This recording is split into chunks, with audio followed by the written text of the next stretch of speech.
Good morning. Happy Wednesday.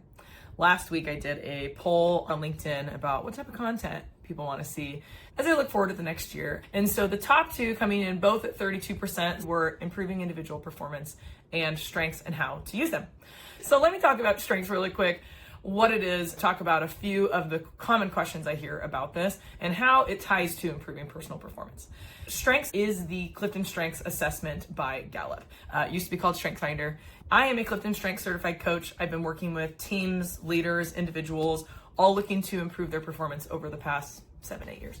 So let me talk to you about what the heck that is, how it ties to individual performance improvement. The strengths assessment is the number one assessment in the world for identifying what your strengths are. There are 34 strengths that have been identified through many years of research, and the assessment will identify for you what order those strengths fall in for you.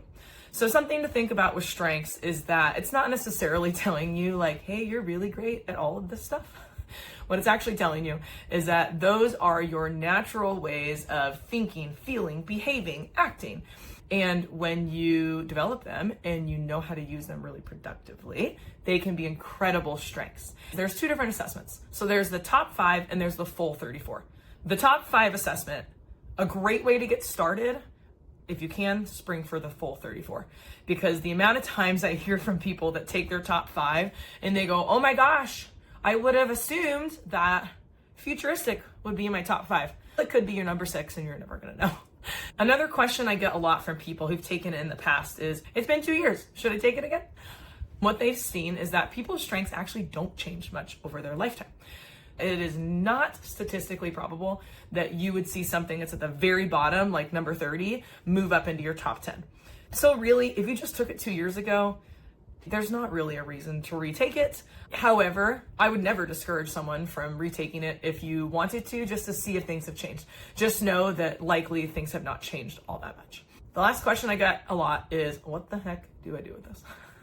There's many things you can do with your assessment results. It is really the tip of the iceberg. There's so many ways to dig in.